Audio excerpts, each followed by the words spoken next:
What's the resolute desk? We don't want to sense it out.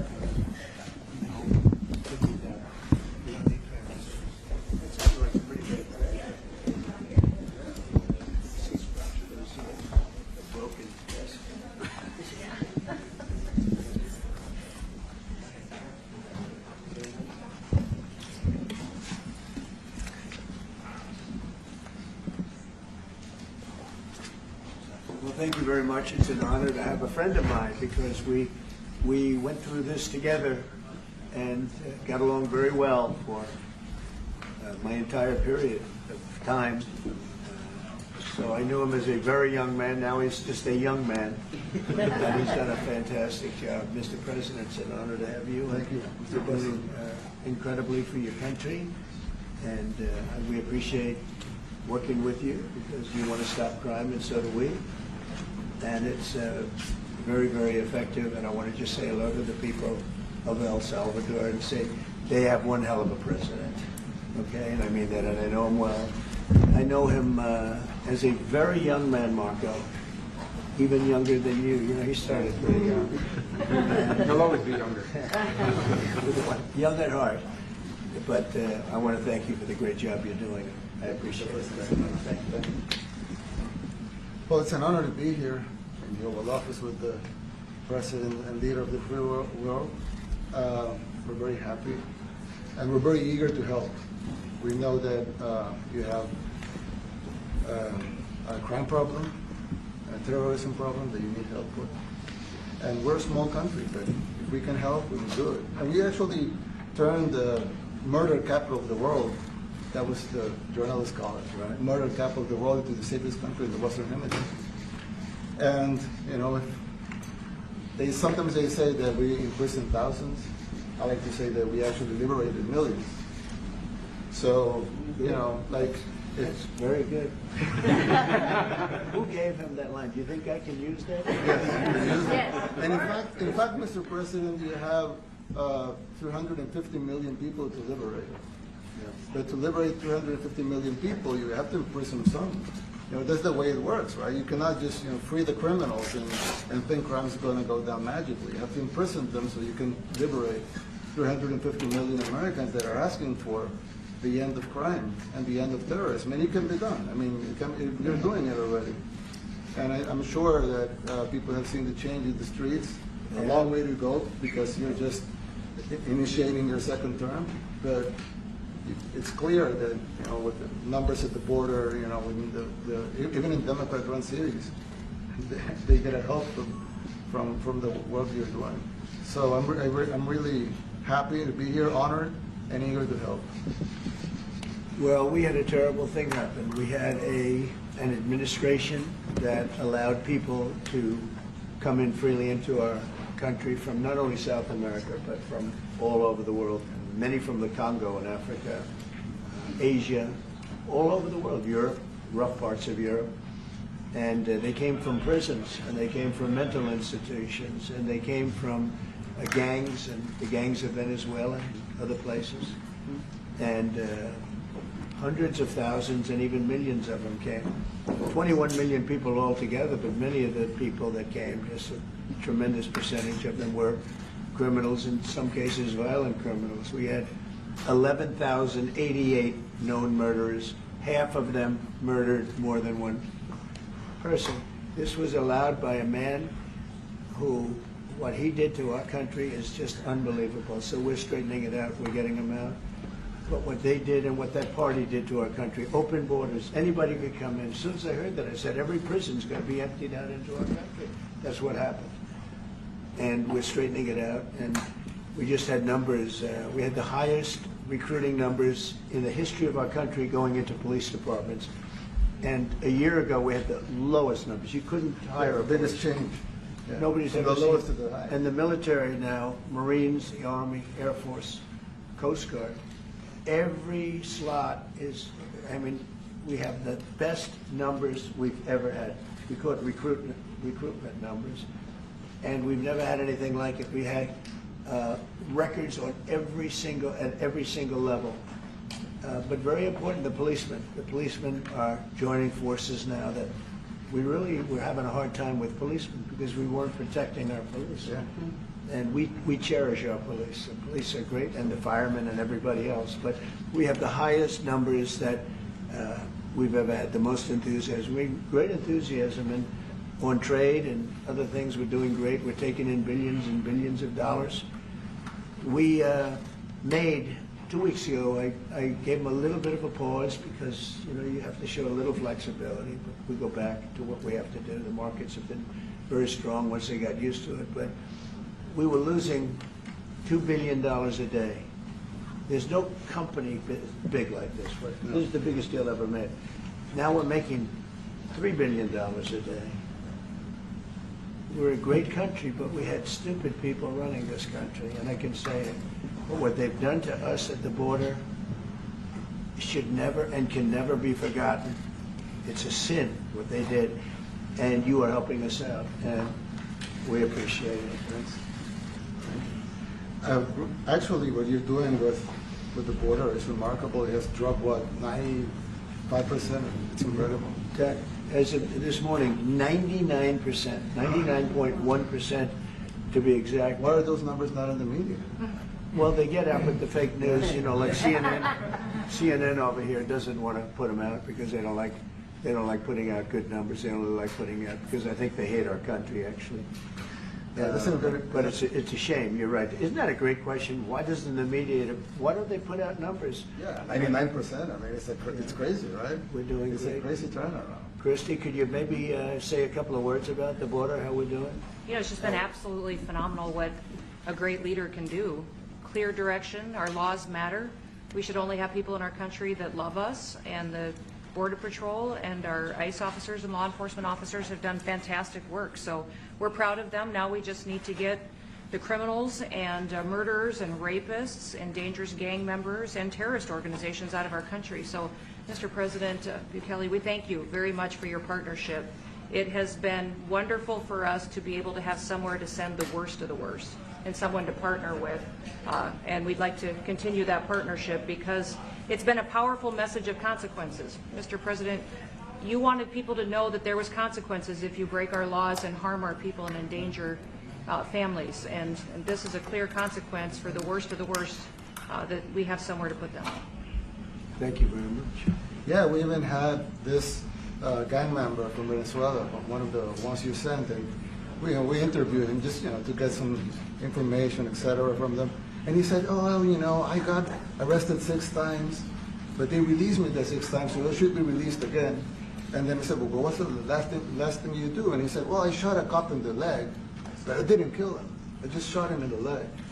And we're like, this guy was arrested 6 times here in the United States, 6 times. He was released 6 times, and in the he was released 5 times, and the last time he was sent to El Salvador, right? So he's not getting released. But the last time he shot a cop, actually, and he shot him in the leg. So these are, like you said, there's something broken. It's the liberal establishment. But they're not running things anymore in this country, and we're run by, and I don't say conservative, I don't say anything, we're run by people with great common sense. Yeah, common sense. Because it's all common sense. It's not liberal conservative, it's common sense. Exactly. Like, do you allow men to play in women's sports? Do you allow men to box your women and box? Because I know you have a lot of boxing. That's violence. That's abuse of a Violence woman. against women. It's abuse of a Totally. woman. But we have people that fight to the death because they think men should be able to play in women's sports. And some of those sports, it wouldn't matter much, but it still matters. But some of them are very dangerous for women. Some years ago, like we said, a decade ago or so, women rights movements were pressuring so that we enacted specific laws to avoid men abusing women. And I think those laws were great because there were a lot of men abusing women. But now some of the same people are trying to backtrack on that and actually trying to make new laws allowing men to abuse women in sports. So actually that doesn't make sense. It doesn't make sense. It's crazy. They have weightlifting records, right? Yeah. A woman gets up and swings. She's incredible. A guy gets up and beats her by 100 pounds. What are you going to do? A record that hadn't been broken in 18 years. You know, they put on an ounce, quarter of an ounce, eighth of an ounce for 18 years. Now they have a guy come up, ping. The whole thing is crazy. But they continue to fight.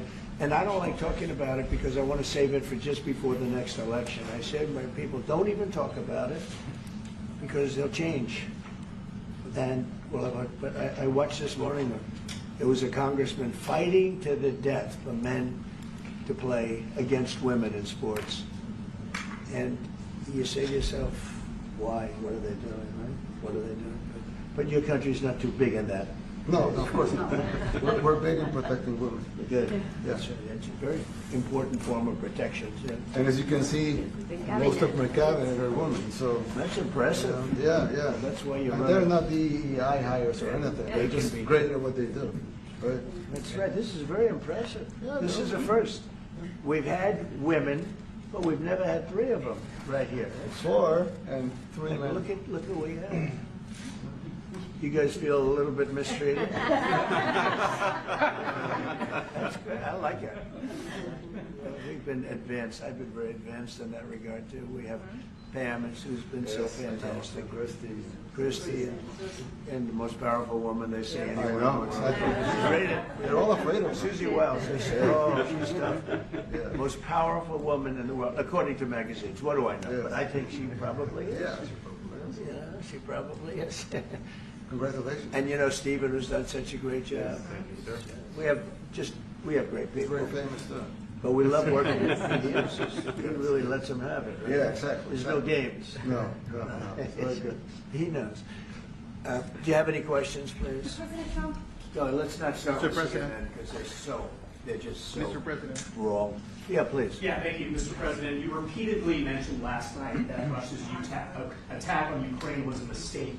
What is the exact mistake? And have you given Putin a deadline to actually move toward a ceasefire? The mistake was letting the war happen. If Biden were competent, and if Zelensky were competent, and I don't know that he is, we had a rough session with this guy over here. He just kept asking for more and more. That war should have never been allowed to happen. That war, I went 4 years and Putin wouldn't even bring it up. And as soon as the election was rigged and I wasn't here, that war started. There was no way that war should have been allowed to happen. And Biden should have stopped it. And you take a look at Putin. I'm not saying anybody's an angel, but I will tell you, I went 4 years and it wasn't even a question. He would never, and I told him, don't do it. You're not going to do it. And it was the apple of his eye, but there was no way that he would have done it. All you had to do is lower oil prices. If you lowered oil prices, Biden kept the prices so high because he made it impossible to get it. If you lowered oil prices, you would have never had the war. But you wouldn't have had it with me anyway. That war would have never happened. And I think it's a great abuse. So now what do? You get a country where 25% of its land is gone, and the best locations, where millions of people are killed. You know, you haven't reported accurately the death. And this was Biden's war, and I'm trying to stop it. And I think we're going to do a good job. I hope we're going to do it. They lose 2,500 young people a week, think on average. Now they're Russians and they're Ukrainians, but it's 2,000. We don't care. It's like whatever it is. They're not from your country. They're not from mine. But I want to stop it. 2,500. It's a killing field. It's like the Civil War. You take a look. I look at the satellite pictures. This should not be happening in our time. Of course, our time can be pretty violent, as we know. But that's a war that should have never been allowed to start. And Biden could have stopped it, and Zelensky could have stopped it, and Putin should have never started it. Everybody's to blame. Have you spoken to President Zelensky, sir, about his offer to purchase more Patriot missile batteries? Oh, I don't know. He's always looking to purchase missiles. You know, he's against. Listen, when you start a war, you got to know that you can win the war, right? You don't start a war against somebody that's 20 times your size, and then hope that people give you some missiles. If we didn't give them what we gave, remember, I gave them javelins.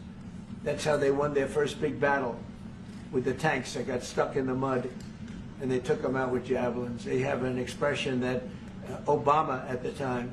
Obama gave them sheets and Trump gave them javelins.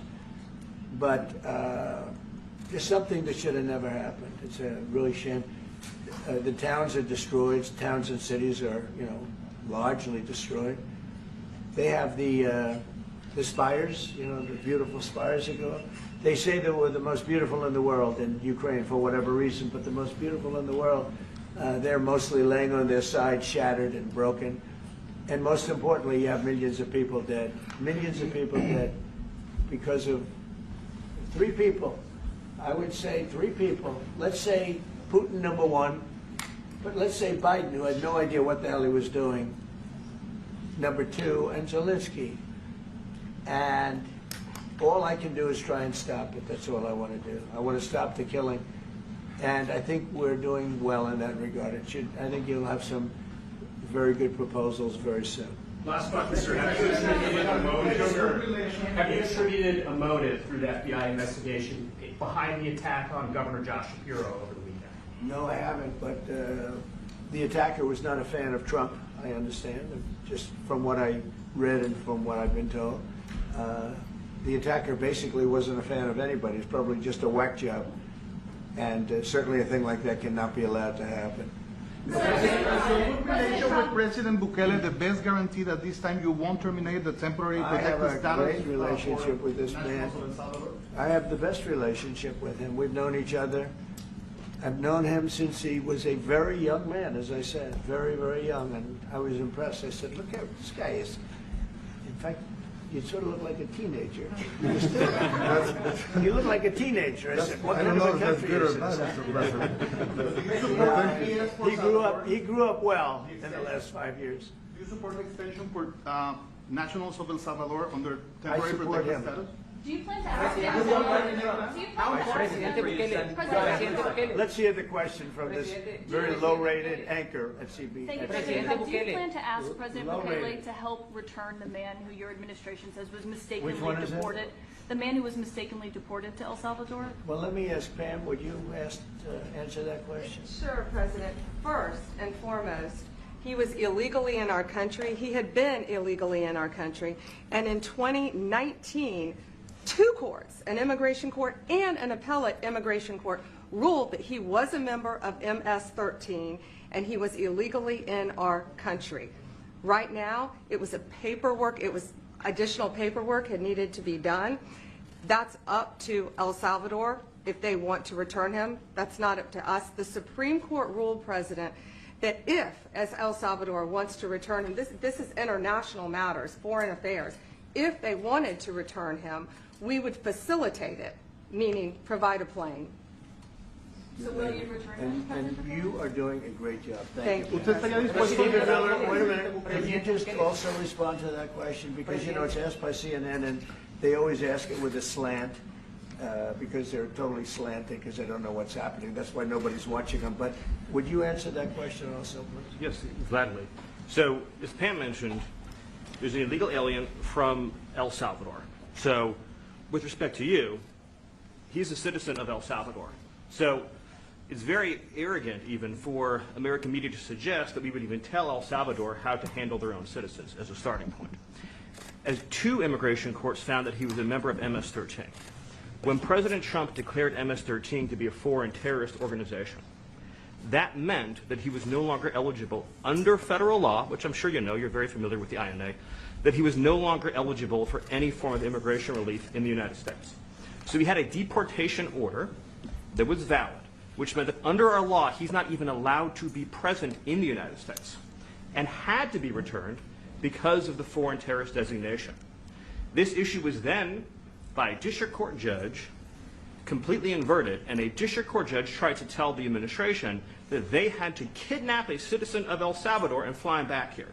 That issue was raised to the Supreme Court, and the Supreme Court said the district court order was unlawful, and its main components were reversed 9-0 unanimously, stating clearly that neither Secretary of State nor the President could be compelled by anybody to forcibly retrieve a citizen of El Salvador from El Salvador, who again is a member of MS-13, which, as I'm sure you understand, rapes little girls, murders women, murders children, is engaged in the most barbaric activities in the world, and I can promise you, if he was your neighbor, you would move right away.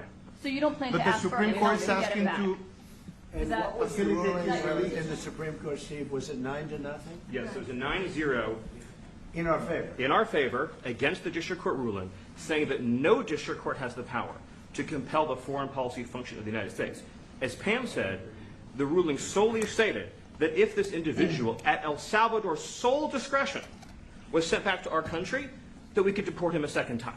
Well, No version of this legally ends up with him ever living here because he is a citizen of El Salvador. That is the president of El Salvador. Your questions about it, per the court, can only be directed to him. I asked ¿Usted lo President liberaría, Bukele, Presidente what is Bukele? can President Bukele weigh in on this? Do you plan to return him? Well, I'm supposed to have suggested that I smuggle terrorists into the United States, right? It's always How can I CNN. how can I return him to the United States? Like, I smuggle him into the United States, or what do I do? Of course, I'm not going to do it. It's like, the question is preposterous. How can I smuggle a terrorist into the United States? I don't have the power to return him to the United States. so you can release him inside El Salvador. Yeah, but I'm not releasing, we're not very fond of releasing terrorists into our country. We just turned the murder capital of the world into the safest country of the Western Hemisphere, and you want us to go back into releasing criminals so we can go back to being the murder capital of the world? And that's not going to happen. Well, they'd love to have a criminal, released into our I mean, there's a fascination. They would love it. Yeah. They're sick. These are sick people. Marco, do you have something to say about Yeah, I mean, Stephen outlined it. I don't understand what the confusion is. This individual is a citizen of El Salvador. He was illegally in the United States and was returned to his country. That's where you deport people, back to their country of origin. Except for Venezuela, that wasn't refusing to take people back, or places like that. I can tell you this, Mr. President. No, the foreign policy of the United States is conducted by the President of the United States, not by a court. And no court in the United States has a right to conduct the foreign policy of the United States. It's that simple. End of story. And that's what the Supreme Court held, by the way, to Marco's point. The Supreme Court said exactly what Marco said, that no court has the authority to compel the foreign policy function of the United States. We won a case 9-0, and people like CNN are portraying it as a loss, as usual, because they want foreign terrorists in the country who kidnap women and children. But President Trump, his policy is foreign terrorists that are here illegally get expelled from the country, which, by the way, is a 90-10 issue. Well, Mr. President, you said that if the Supreme Court said someone needed to be returned, that you would abide by that. You said that on Air Force One just a few days ago, and they said that it must be facilitated. Why don't you just say, isn't it wonderful that we're keeping criminals out of our country? Why can't you just say that? Why do you go over and over, and that's why nobody watches you anymore. You have no credibility. Please, go ahead. President Trump, thank you so much. How many illegal criminals are you planning on exporting to El Salvador? And President Bukele, how many are you willing to take from the U.S.? As many as possible. And I just asked the president, it's this massive complex that he built, jail complex. I said, can you build some more of them, please? As many as we can get out of our country that were allowed in here by incompetent Joe Biden through open borders. Open borders. You probably hear open borders and you can't even understand it because nobody can understand. Nobody smart or with common sense can understand it. So we have millions of people that should not be in this country that are dangerous. Not just people, because we have people, but we have millions of people that are murderers, drug dealers. They've been allowed to come into our country by other countries that were very smart. When they heard that this very low IQ president, and by the way, I took my cognitive exam as part of my physical exam, and I got the highest mark, and one of the doctors said, sir, I've never seen anybody get that kind of, that was the highest mark. I hope you're happy with that, although they haven't been bugging me too much to take a cognitive, but I did do my physical and it was released. I hope you're all happy with it. I noticed there's no question, so probably you are. But the cognitive, they said to me, sir, would you like to take a cognitive test? I said, did Biden take one? No. Did anybody take one? No, not too many people took them. I said, what about Obama? Did he take one? No, he didn't take one either. I said, let me be the only one to take one. But I've actually taken them 3 times already. I like taking them because they're not too tough for me to take. But we had a great physical exam, so I knew you were going to ask that. And the doctors who are total professionals, Walter Reed Medical Center, they're great people. And I visited a soldier that was badly wounded, incredible soldier, lost his leg, and spent a lot of time with him. I mean, great with his mother, and it was really a very great thing. They do a phenomenal job. I just want to say, Walter Reed, I was there for, 5-6 hours. You were there with me. But I took a full physical, and he came out perfecto, so that's good. And she got me for a little longer. Would the U.S. be willing to pay for those facilities to be opened if new ones were going to be built? I'd do something, we'd help them out, yeah, we help them.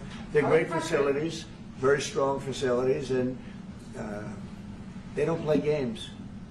I'd like to go a step further. I mean, I said it to Pam, I don't know what the laws are, we always have to obey the laws, but we also have homegrown criminals that push people into subways, that hit elderly ladies on the back of the head with a baseball bat when they're not looking, that are absolute monsters.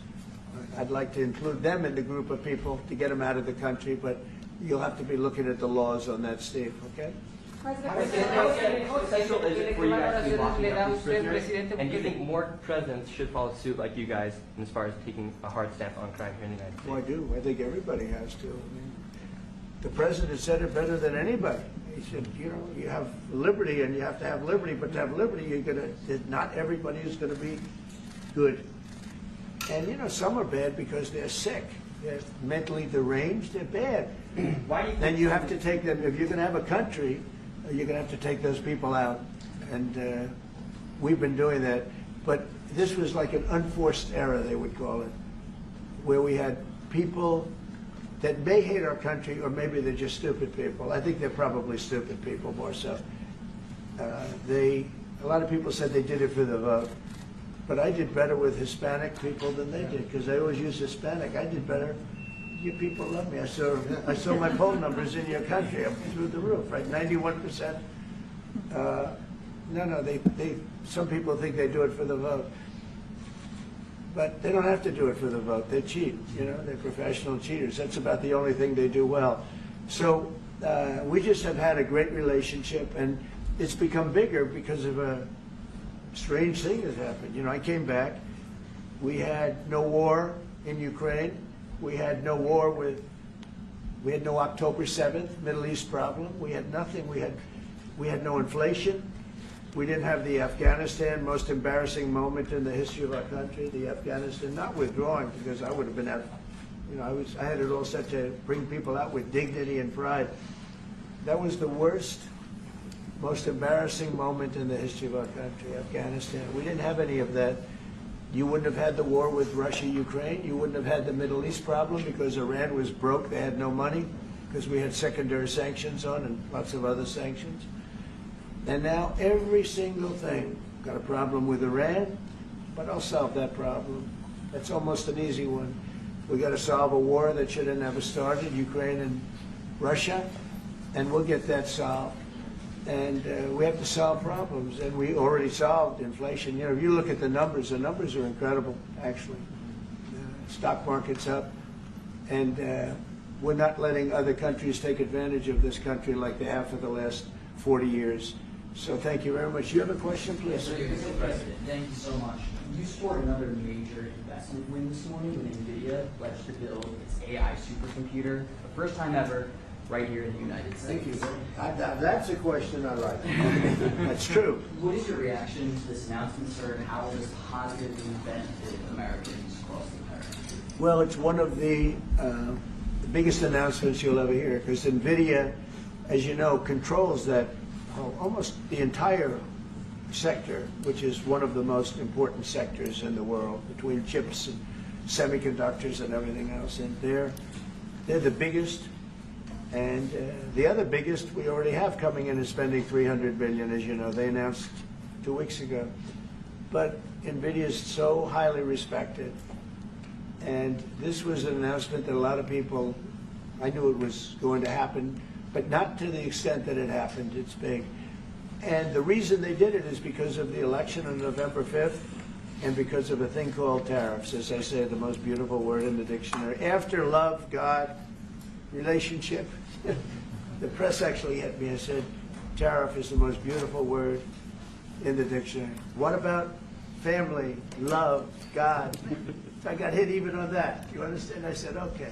So now I say it's my 5th most favorite word because they get you on anything. But no, that NVIDIA, it's one of the great companies of the world. Modern, super modern companies, controls segments that nobody, you know, sort of controls the world in a sense, and they're coming in here in the biggest way with hundreds of billions of dollars. Not like millions of dollars, hundreds of billions of dollars, and I'm honored by it. And I want to thank Jensen and all of the people that we deal with. They're great people, they're brilliant people. And without tariffs, they wouldn't be doing it. Okay? Thank you very much. Are you considering additional sanctions against Russia after their latest attack? And do you have an update on the rate and when you might announce semiconductor Well, I already have tariffs? sanctions on Russia. I put them there. If you remember, Nord Stream 2, that's the big pipeline that goes through Europe. I stopped it. That's Russia's pipeline, the largest pipeline, I think, in the world. Goes to Germany. And I stopped it. And when Biden came in, he approved it. And then they say, oh, I'm friendly with Russia. No. Putin said, you know, if you're my friend, I'd hate to see you when you're my enemy. I stopped the biggest economic job they ever had. I stopped it cold, right? It was dead. You know that, right? And Biden came in and he immediately approved it. What was that all about? And it's a pipeline that takes care of a lot of the needs. Now, you know, it was a very controversial thing, but I stopped it, and Biden approved it. Question? On tariffs, no, not you. Not Presidente update today on potential semiconductor tariffs and potentially pharmaceuticals. Semiconductor tariffs and potentially pharmaceuticals. Pharmaceuticals we're going to do. We don't make our own drugs, our own pharmaceuticals. We don't make our own drugs anymore. The drug companies are in Ireland and they're in lots of other places, China. And all I have to do is impose a tariff. The more, the faster they move in. The higher the tariff, is very simple. It's inversely proportional. The higher the tariff, the faster they come. And yeah, we're going to be doing that. That's going to be like we have on cars. We have, as you know, a 25% tariff on cars. We have a 25% tariff on steel and aluminum. And that's what that category fits right now. Do you have a percentage in mind? You have a timeline? I have a timeline, yeah, not too distant future. And we're doing it because we want to make our own drugs. We're doing it because we want to make our own steel and aluminum, lumber, other things. And they're all coming in. We have record numbers, $7 trillion. Since I announced, like a month and a half ago, since I came in, we have over $7 trillion being invested in the country. We didn't have $1 trillion. We didn't have $500 billion for some of these guys. They didn't know what the hell they were doing. So we have the largest investment that we've ever heard of, and we're only 2 months in. And that'll continue at levels that you've never seen before. It's going to happen. And even the stock market's up today. We also had, you know, a lot of people didn't say it the way it was. We had the largest gain in the stock market in history on every single category last week. That was a nice game because we get a little hit because people didn't understand the power of our country economically if you use it right. Do you have something to say on that, JD? Yes, sir. I mean, look, for 40 years we have lost manufacturing capacity. Workers have seen their wages stagnate. And some of the most critical things that we need, from the pharmaceuticals, the drugs that we give to our children, the antibiotics that we give to our kids, to the weapons that we actually need to fight a war, if God forbid we had to fight a war, we don't make enough of that stuff. And so President Trump ran explicitly on changing that. Yes, as the President mentioned, it caused a little bit of disruption in the market, but I actually think over the long term, workers are going to benefit, stocks are going to go up, American businesses are going to benefit as we reinvest and reindustrialize our country. And the auto workers and the Teamsters and all of the unions, you know, not traditionally Republican, but I'm winning those unions by, we're up 40, 50 points on the Democrats. They're losing everything. They're losing everything because they just have policies that are not believable. They fight for policies that are 5% popular. and nobody knows who the 5% are. I mean, nobody can find the 5%. But if you go back to Ohio, and by the way, we have the great championship team from Ohio coming in today, right? Very big day. And that's going to be a little bit later.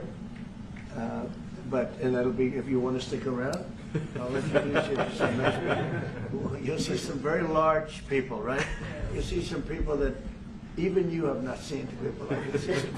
These are big, these are 6'7", 380 pounds with no fat. Okay, that's pretty good, right?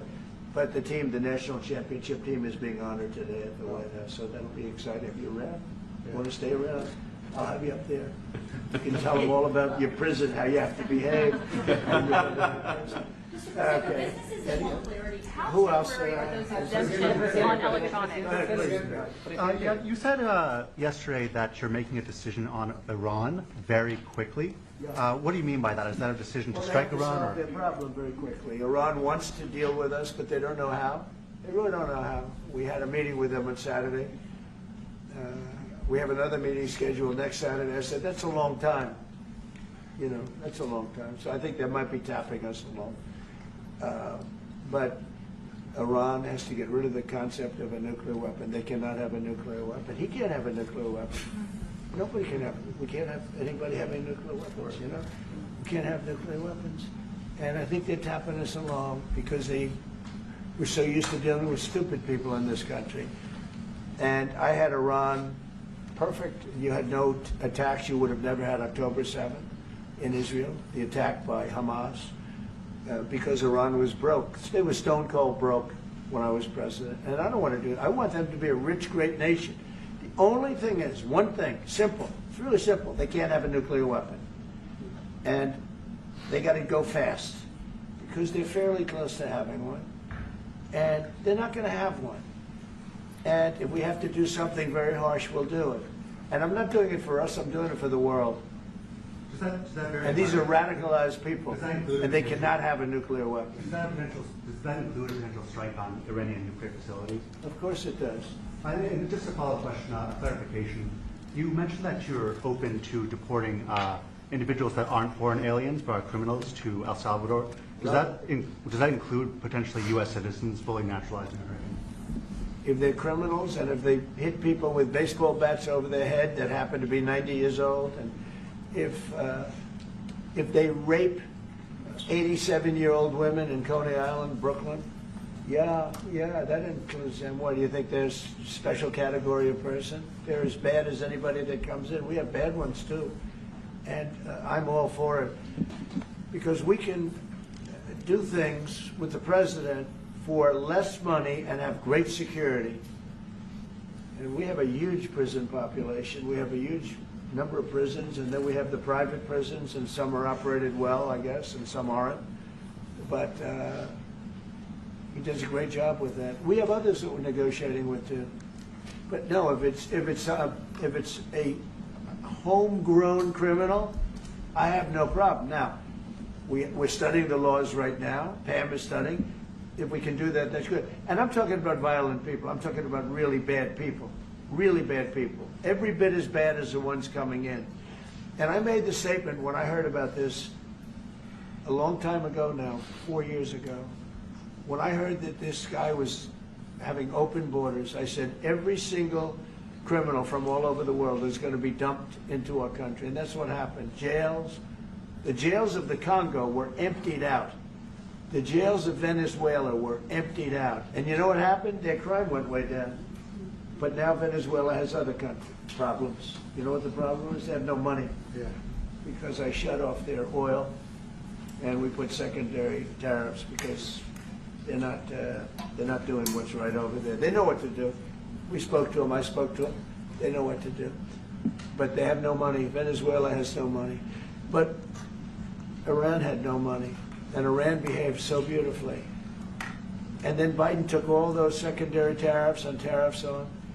I told China, you can't buy oil. If you buy oil from Iran, China, I told it to President Xi, then we no longer want you to do business with the United States of America. And those ships disappeared from that harbor so quickly. China. Get along great with China. Are the talks with Iran productive? Do you want to continue that? The talks with Iran, do you believe those are productive? Do you want to continue that? I think Iran could be a great country as long as it doesn't have nuclear weapons. If they have nuclear weapons, they'll never get a chance to be a great country. They will never get a chance. It won't even come close. Sir, Yeah.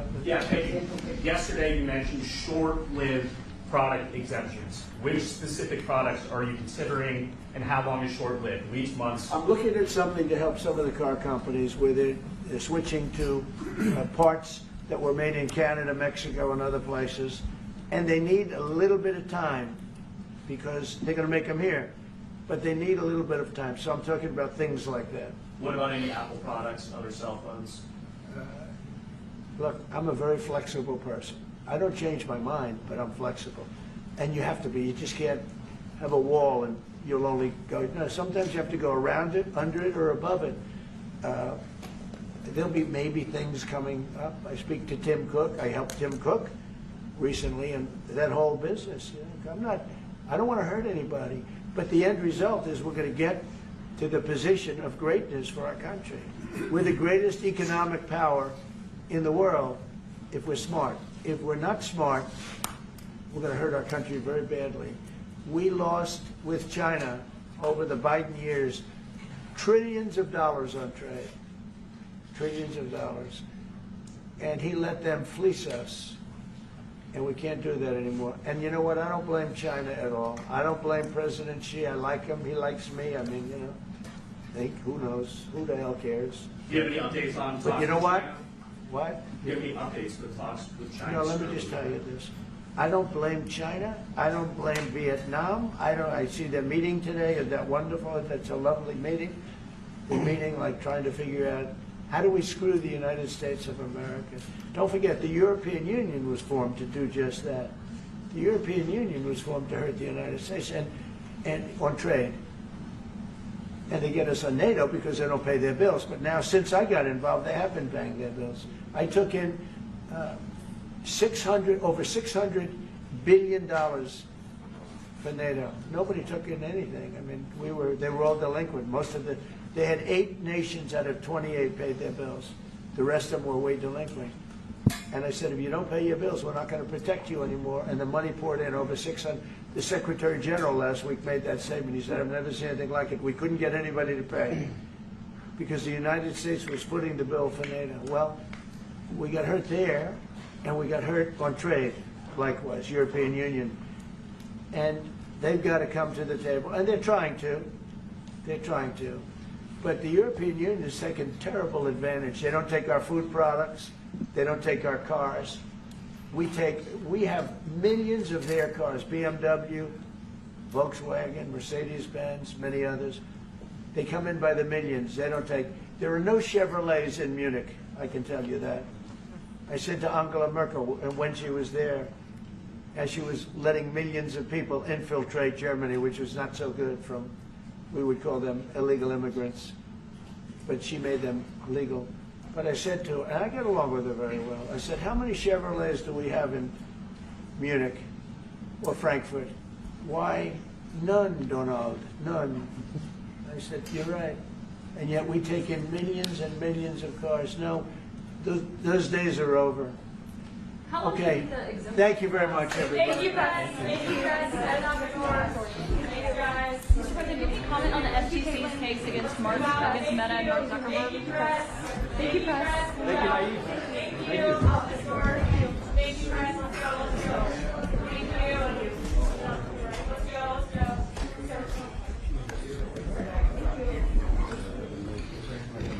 Thanks, guys.